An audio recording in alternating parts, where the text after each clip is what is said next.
in a really long time on social media, and that's saying something because we've watched a genocide play out before our eyes. 160 airstrikes in 10 minutes on residential buildings, on schools, on hospitals, on civilian infrastructure, on cemeteries with funeral processions in the midst of a ceasefire.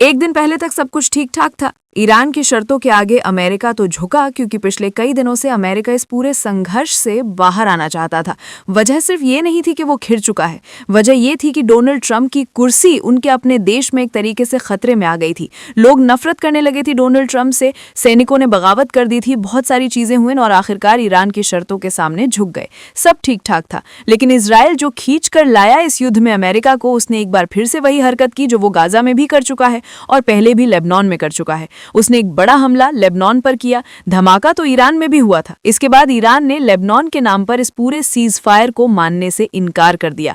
जी हां, आज आपको दिखाने जा रही हूं Israel की इस हरकत ने कैसे दुनिया भर में हड़कंप मचाया और कितने और देश हैं अब वो कह रहे हैं कि लेबनान में हुए हमले के बाद ये क्लियर हो गया है कि इजराइल एक वो देश नहीं है जो शांति चाहता है। अलग अलग जगह से खबरें निकलकर सामने आई हैं। बहुत खबरें दिखती हूं आपको कि कैसे लेबनान में हमला किया और ईरान ने अब नया ऐलान क्या किया है, जिससे खास तौर पर अमेरिका की सांसें या यूं कहा जाए पारा या यूं कहा जाए बेचैनी बढ़ गई। नमस्कार, मैं संस्कृति सेन और आप देख रहे हैं द नवजीवन न्यूज। सबसे पहले जरा ये खबर देखिए, ये क्लियर कर दिया है such horrific attack on Lebanon continue. क्या हो रहा है जरा ये देखते चलिए। एक के बाद एक हमले की तस्वीर है। यहां हमला हुआ, ये देखिए, ये लेबनान में हमला हो रहा है, बेरूत में, लेबनान की राजधानी बेरूत में हमला। इतना जबरदस्त हमला इजराइल की तरफ से किया जा रहा है जबकि सीज फायर चल रहा है। और सीज फायर का एक शर्त यह भी थी कि आप लेबनान पर हमला नहीं करेंगे, यानी रीजन के अंदर शांति चाहिए, तभी जाकर सीज फायर क्लियर होगा। लेकिन आप देखिए, such Israeli air strike have destroyed the Abi Haidar tower in Beirut Majara.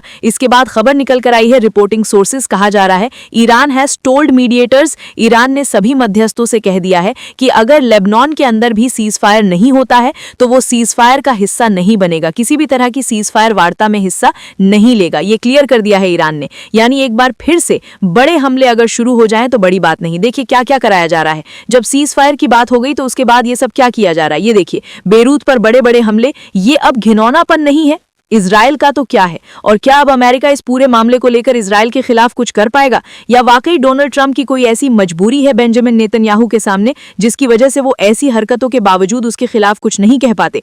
देखिए, panic grips the Lebanese capital Beirut. Israel ने एक के बाद एक कई एयर स्ट्राइक की, 100 जगह टारगेट किया लेबनान के अंदर, और इसके बाद अब ईरान भी एक बड़े हमले की तैयारी में जुट गया। पहले ये देखिए, जो काम वो इतने दिन से नहीं कर पा रहा था क्योंकि हिजबुल्लाह और ईरान दोनों ने मिलकर उसे रोक रखा था, अब वो सीज फायर के फौरन बाद वहां पर कर रहा है।